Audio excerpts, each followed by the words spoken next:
For today, we're going to be going over some more things current in biology, cloning, gene therapy, and CRISPR. In my senior year of my undergraduate degree, so when I got my bachelor's degree in biology, I had to do a presentation on a topic in biology, and I was really fascinated with the idea of cloning. And so to teach you guys about cloning, I'm going to show you a little bit about my presentation for cloning, because specifically this was using cloning for to bring back endangered species. So cloning of endangered animals is what the topic was. And so I'm going to go through a little bit of this PowerPoint. There's going to be some really dense jargon stuff that I'm going to kind of just blase over and just talk about more of the important things of what is cloning and how it was used to actually bring back an endangered species. All right, so what is mass extinction?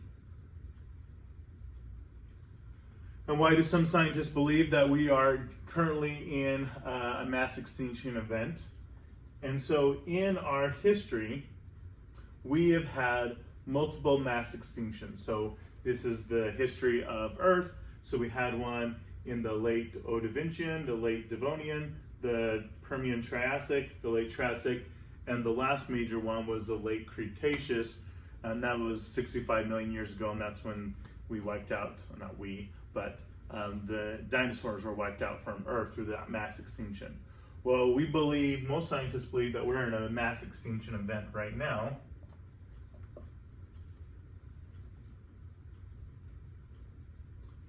So currently we're losing up to 30,000 species a year. That's roughly 3 species an hour. So by the time you watch all your videos today, there could be 3 species that have gone extinct here during our current time frame. Oh, I want to go the other way. There we go. Oh, now we're zoomed in. There we go. This is the easier way to do this. Magic, huh? It's like Marvel movies. All right, so specifically when we think of animals, a lot of times we associate mostly with mammals because, well, as humans, we are mammals, and when we go to the zoo, usually we want to go see those cool mammals in the zoo and whatnot.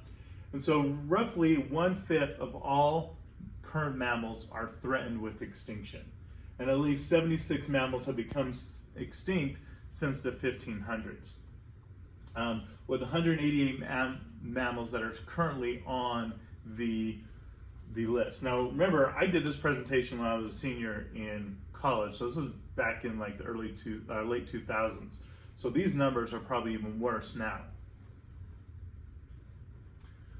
With this in mind, a lot of different scientists are trying to figure out what ways we can conserve these species that we're losing.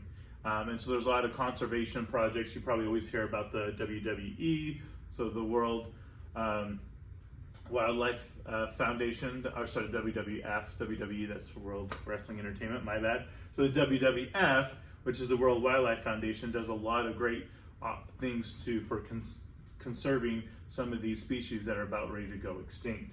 Well, one idea has come about possibly cloning these species to be able to keep them viable and moving into the next generation. All right, so what do you know about cloning? So we're going to talk about the process of cloning. All right, Dolly was the first sheep to be cloned. So here's our picture of Dolly. And this was done in 1996 in the Roslin Institute at Edinburgh, Scotland. What they did is they took somatic cells from the mammary gland of an adult fin Dorset ewe, and then the nuclear transferred with the oocyte of an adult Scottish blackface ewe. That sounds like a lot of words, and I'm going to be talking exactly what all that means. But one thing you should notice is somatic cells. We've talked about somatic cells before. Remember, somatic cells are everything but sex cells. So in other words, we're using a somatic cell, not a sex cell. It's not a ovaries or testes, which would mean we're not using eggs or sperm, but we're using a somatic cell to be able to clone and create another animal from that original animal. And specifically, they're going to use the mammary glands. So the reason why we call Dolly Dolly is after Dolly Parton. And if you know anything about Dolly Parton has large mammary glands, which are her breasts. And so that's actually why it's kind of a funny thing. They call Dolly Dolly, because they use mammary gland tissue or cells to be able to clone Dolly. All right, so let's look at how this process goes. So here we have our adult fin dorsate ewe, right? So this is Dolly, right? This is who we want to, well, this isn't Dolly. This is the individual we're going to clone to create Dolly. And we're going to then, so we're going to use the mammary glands from this individual, and then we're going to use the egg. So we will be using the egg of a donor egg cell from this adult Scottish black-faced ewe.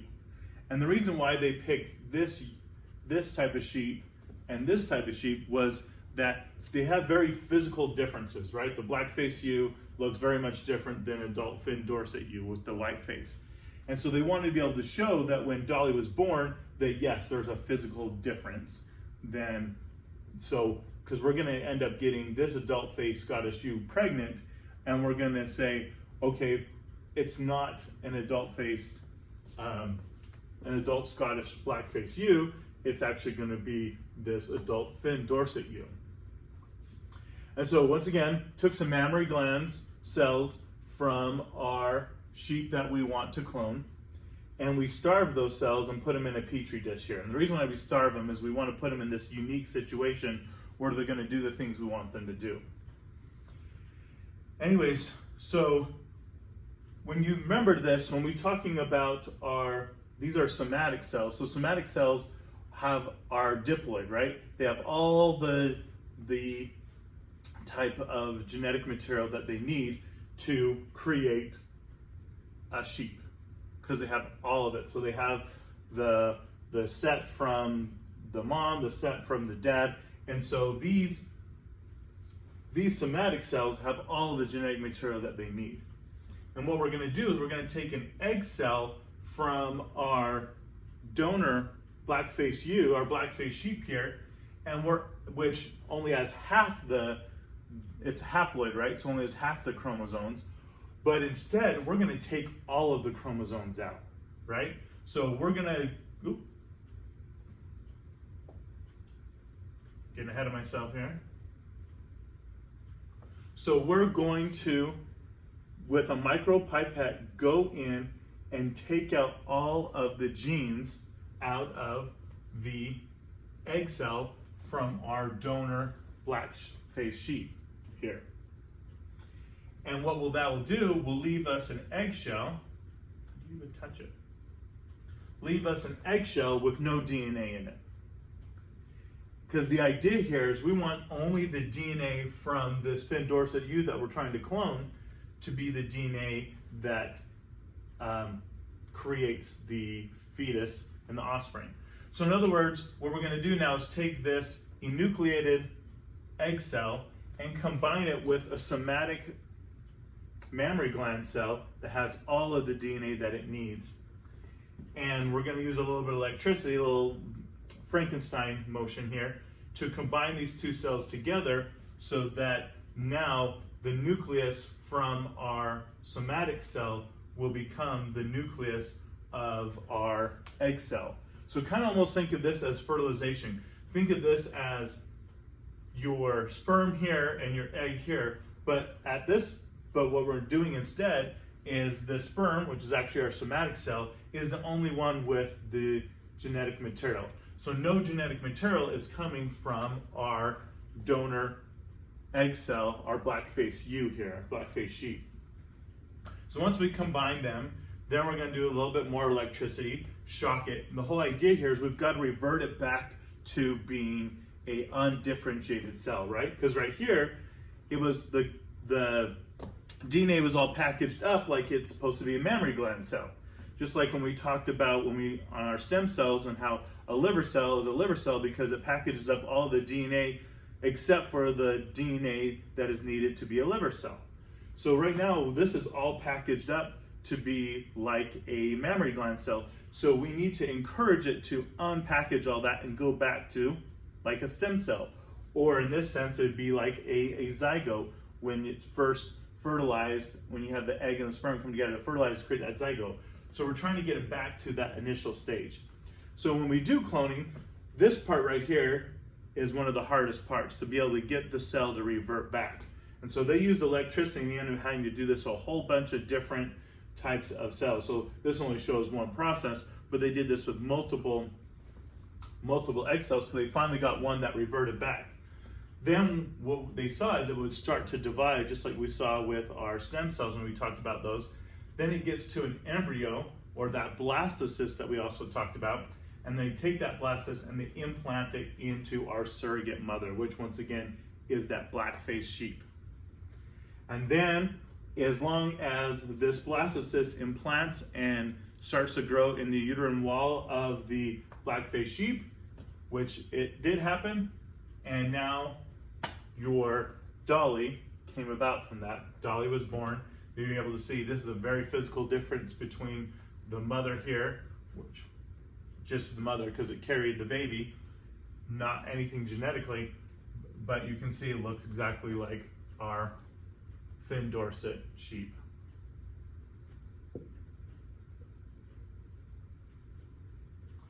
All right, so this happened, and now Dolly only lived for about 7 years, and she started to get progressive lung disease, so they put her down in 2003, and she now resides in the Royal Museum of Scotland. So if you're ever in Scotland, this would be a cool thing to go check out. When I go to Scotland, that's one of the first places I'm going to go. Check this out because I'm so interested in cloning. So what we see here now is Dolly only lived about half her life of expected. So most sheep live to around 14 years before they start to get any type of lung disease or anything like that. And what they found out is because the original sheep that they cloned her from was already 7 years old. And so it was almost like when Dolly was born, she was being born into a 7-year-old sheep's body, even though she was still like a lamb and then grew up and everything like that. And that's because in our genetics, there is like a time frame thing called telomeres. So telomeres are at the end of all of our chromosomes, and every time we replicate our DNA, we lose a bit of our telomeres. So these telomeres are like kind of junk DNA. They're just there to stop us from losing the important DNA that we need. And so when they look back and they looked at the telomeres of Dolly before she died, they see that it was as though she had lived 14 years. And that's because when they cloned her, they cloned her from a 7-year-old sheep. All right, so that's just an intro into cloning. What my paper was being able to do this to help endangered species. So we're going to do this really quick. So these are some endangered species out there, and specifically they picked the mouflon. So it's mouflon. So this is, if you guys have ever been to Disneyland, the Matterhorn is a mountain that's actually in the Alps. So this is actually the Matterhorn. And so the mouflon is this big sheep that lives, like these big sheep that live in the Alps. Well, because they've been hunted for prized, big game, they have been starting to go extinct. And it was like the end of 2001 that the last known mouflon was alive. And so what they decided to do is they took some frozen tissue samples from that last known mouflon, and they took just a domestic sheep and was seeing if they could use the domestic sheep as that donor cell and that surrogate mother to be able to create a mouflon. So we'll go past this. So they did all the same steps. They went in and nucleated, took out the DNA from the egg cell from the sheep, and then they used the somatic cells and combined those together. So instead of using electricity, so this was 2007, so this is 11 years after they cloned Dolly, they had some better techniques. Instead of using electricity, they had these chemical compounds they could use to help formulate the cell to go revert back to a stem cell type of a state. And so these are some of those other molecules that they used. And then here we have our blastocysts. Remember we talked about our blastocysts. So when they did this, they had a few blastocysts that occurred. So here's all of our stem cells, the inner cell mass that we saw, and the thing we drew when we did our stem cells.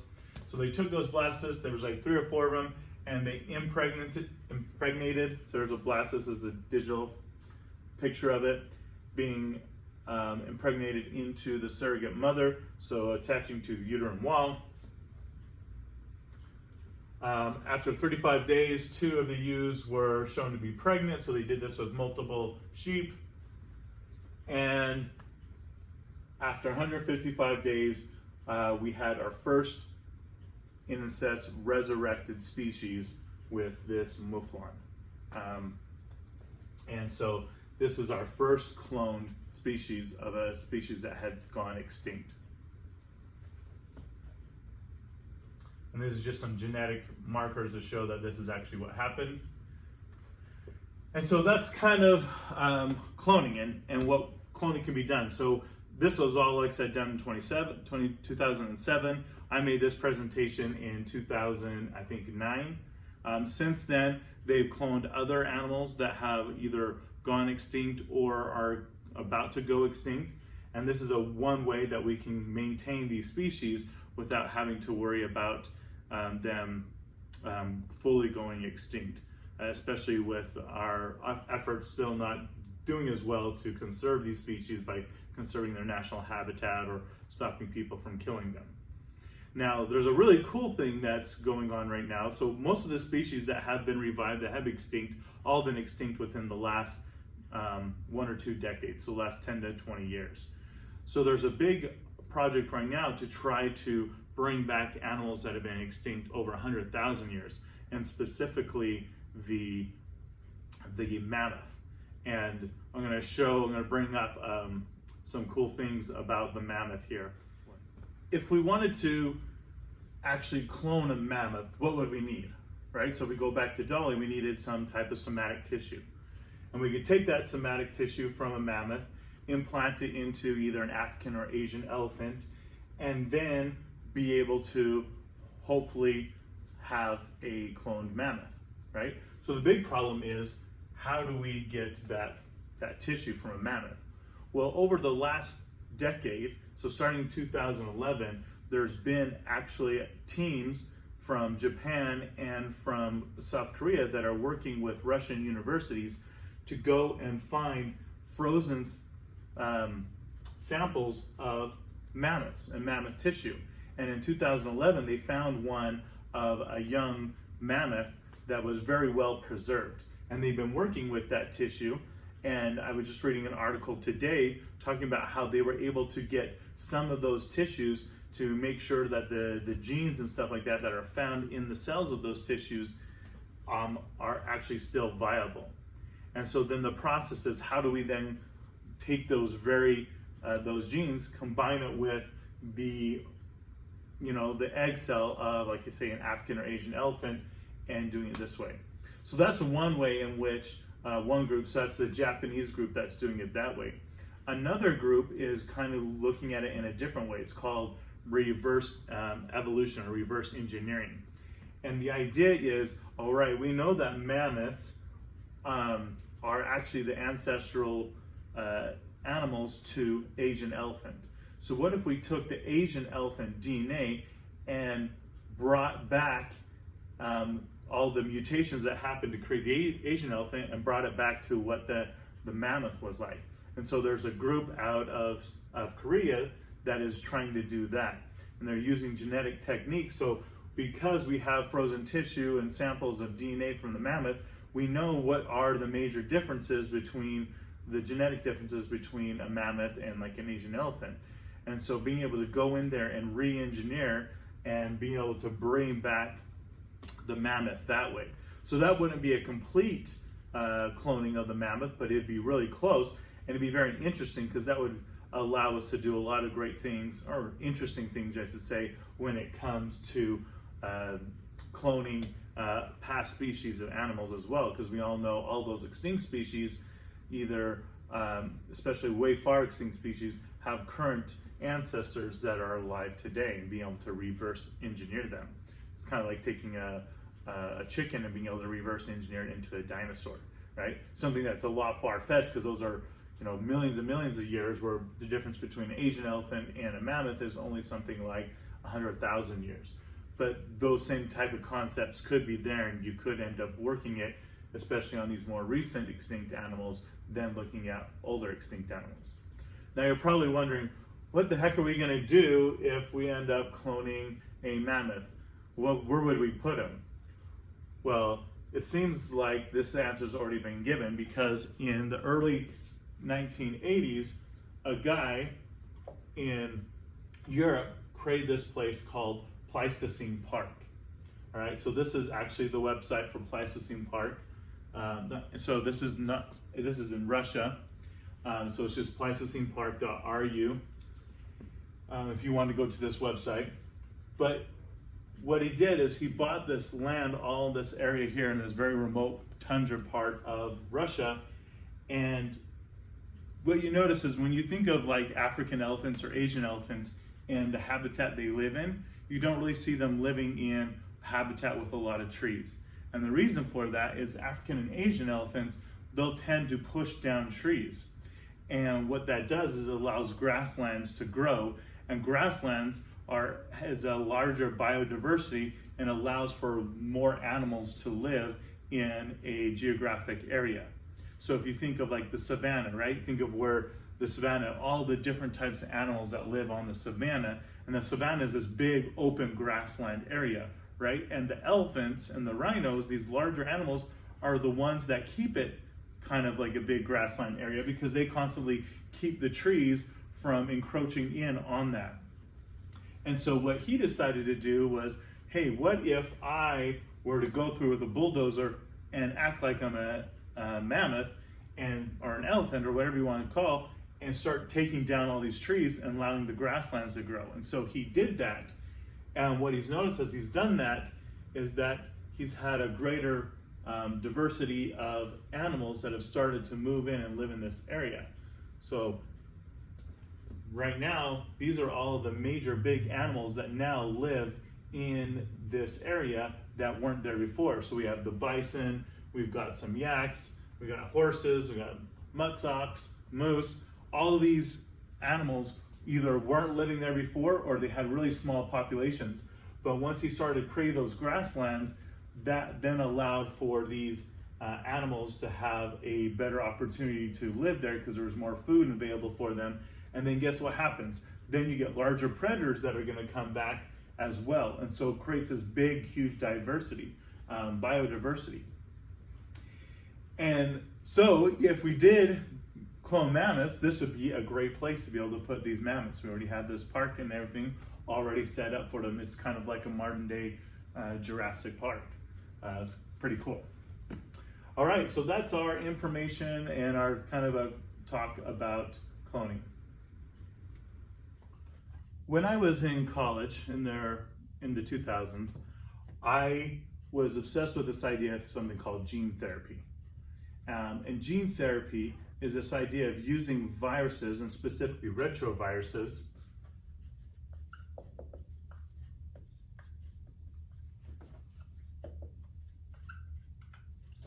to replace a bad gene in a cell.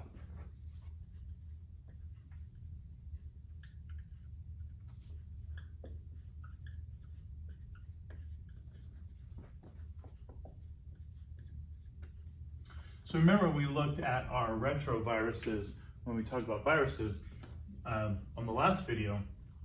We had our cell, we had our nucleus, and then we had our retrovirus, which was our HIV.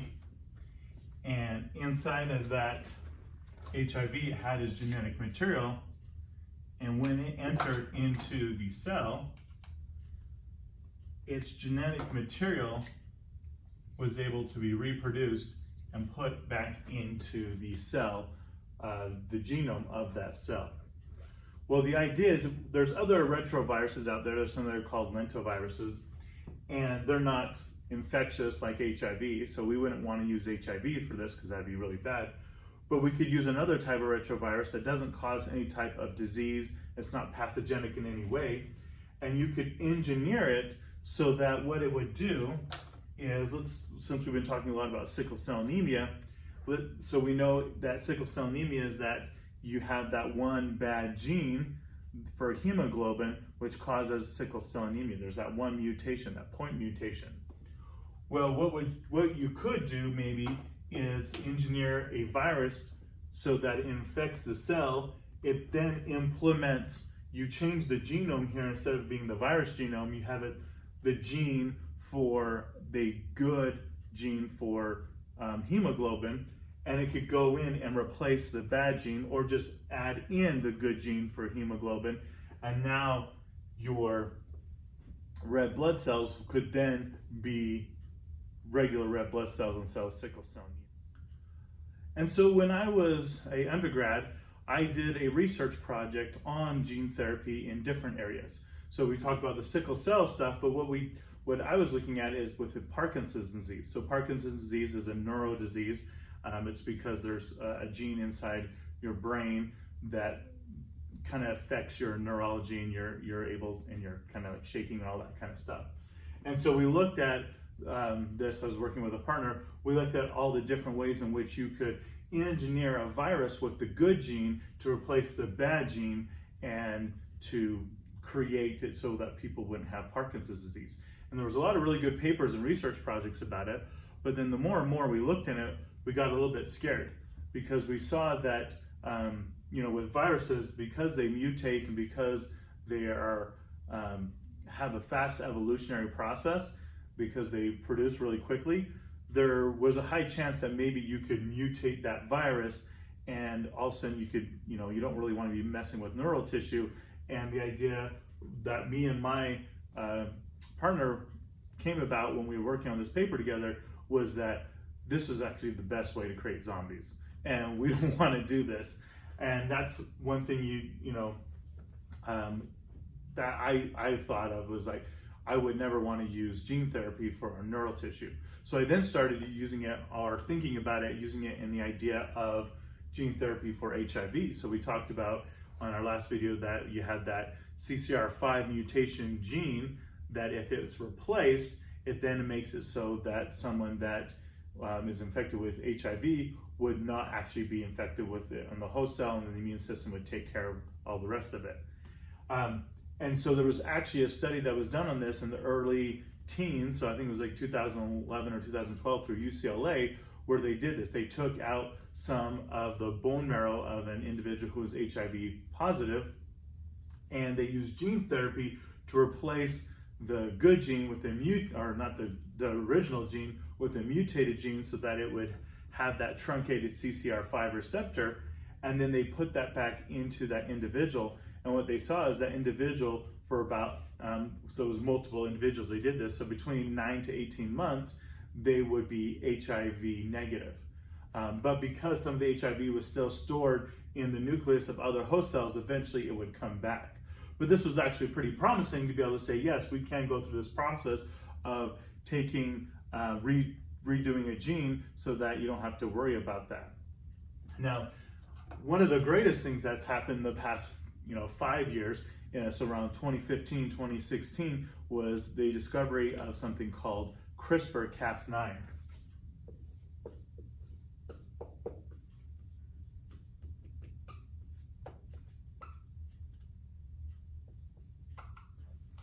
And CRISPR-Cas9 is an enzyme that's actually found in bacteria that is kind of like the immune system for a bacteria against viruses that infect bacteria.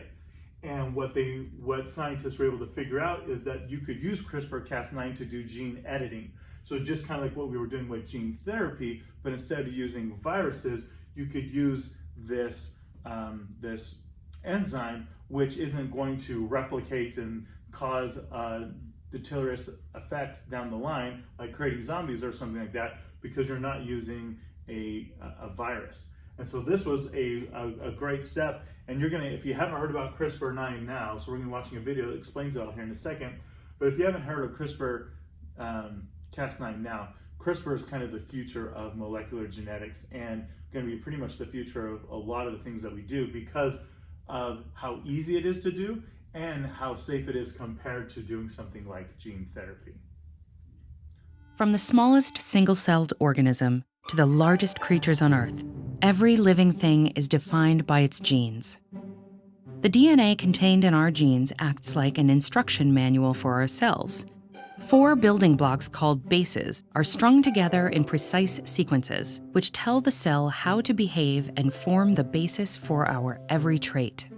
But with recent advancements in gene editing tools, scientists can change an organism's fundamental features in record time. They can engineer drought-resistant crops and create apples that don't brown.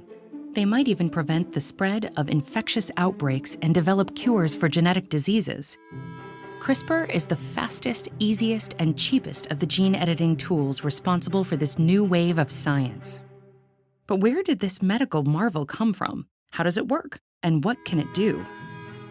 Surprisingly, CRISPR is actually a natural process that's long functioned as a bacterial immune system. Originally found defending single-cell bacteria and archaea against invading viruses, naturally occurring CRISPR uses 2 main components. The first are short snippets of repetitive DNA sequences called clustered, regularly interspaced short palindromic repeats, or simply CRISPRs. The second are Cas, or CRISPR-associated proteins, which chop up DNA like molecular scissors. When a virus invades a bacterium, Cas proteins cut out a segment of the viral DNA to stitch into the bacterium's CRISPR region, capturing a chemical snapshot of the infection. Those viral codes are then copied into short pieces of RNA. This molecule plays many roles in our cells, but in the case of CRISPR, RNA binds to a special protein called Cas9. The resulting complexes act like scouts, latching onto free-floating genetic material and searching for a match to the virus. If the virus invades again, the scout complex recognizes it immediately, and Cas9 swiftly destroys the viral DNA.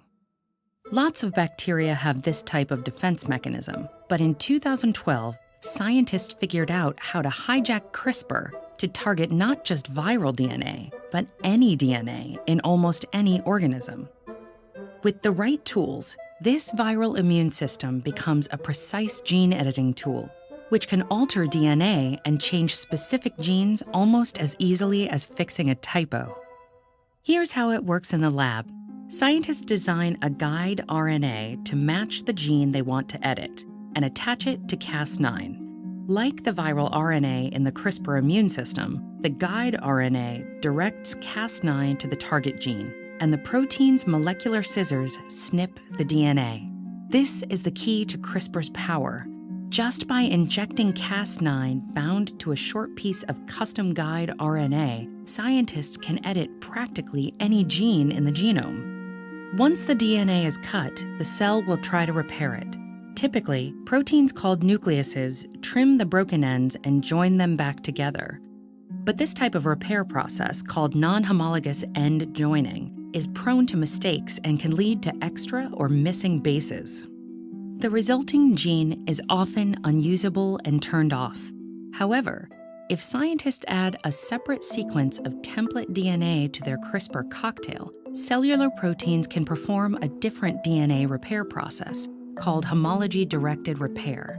This template DNA is used as a blueprint to guide the rebuilding process, repairing a defective gene, or even inserting a completely new one. The ability to fix DNA errors means that CRISPR could potentially create new treatments for diseases linked to specific genetic errors, like cystic fibrosis or sickle cell anemia.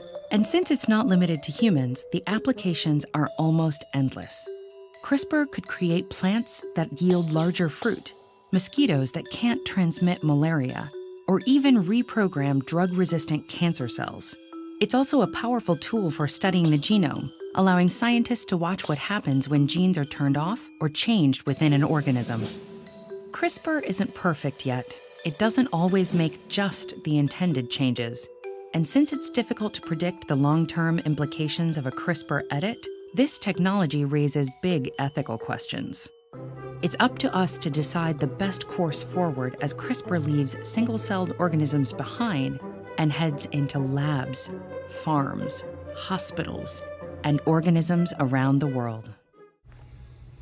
So this video gave us some really great insights on what CRISPR-Cas9 can be used in different areas in the medical field and in medical research. And what is awesome is that you see here in this picture that on June 12th, so just less than a week ago, the New Scientist reported that a company called CRISPR Therapeutics was able to cure somebody that had sickle cell anemia using CRISPR. And what they did is they took a sample of their bone marrow, and that bone marrow, once again, as we know, it has those adult stem cells that will be eventually red blood cells or white blood cells and all the immune cells that we've talked about in previous videos. And they used CRISPR-Cas9 to go in and cut out the bad gene that had the mutated gene for the hemoglobin, which caused the sickle cell anemia. And they then inserted the good gene from another individual who has the regular gene for sickle with just a regular red blood cell. And what they did is after they did that and they treated those adult stem cells found inside the bone marrow of that patient, and they grew those in the lab, and then at the same time they were giving that patient chemotherapy. And that chemotherapy, what it did is it killed off all of the bone marrow and the immune system of that individual, so that all of the bad bone marrow that had the red blood cells that had the mutation for the sickle cell anemia were killed off. And then they took those same bone marrow that they just treated with the CRISPR to be able to create the bone marrow now that would have the cells that would have the right type of gene for the hemoglobin, so that it would no longer be sickle cell, but it'd be the regular round blood cells. And they inputted that back into the bone marrow of that patient. And what they found out is that, yes, that patient now exhibited regular red blood cells and was no longer sickle cell anemic. And this was a great win for CRISPR, because this is one of the first times that they actually showed CRISPR working in an actual medical situation and be able to create an opportunity for this individual to be healed from that genetic disorder of having sickle cell anemia. Now, what we can hope is that they will take this success and be able to apply it to other diseases, other genetic disorders. And not only that, as what we saw in the video, that they can apply it to other organisms, not just humans, so to our food products and whatnot. And this is a more safe way and more easier way for us to be able to do gene editing and be able to make some advances in some of these different areas in science and in the medical field. And I imagine that over the next few years, we're going to see more and more successful cases of being able to use CRISPR to cure these genetic disorders. And not only that, we're going to see it in other areas in the scientific field. And so if you haven't heard of CRISPR before, hearing this hopefully will get you educated. And so when it comes time, or when you hear other things going on with CRISPR, you'll know exactly what it is that it's talking about. All right, so that is the end of our discussion when it comes to some of these new things going on in biology. It's really exciting. Biology is definitely in the forefront and a lot of things going on in the scientific community. And it's always just fun to kind of every year as I teach this class to be able to look at all the new things that are happening and the new advances going on in the scientific community, specifically with biology.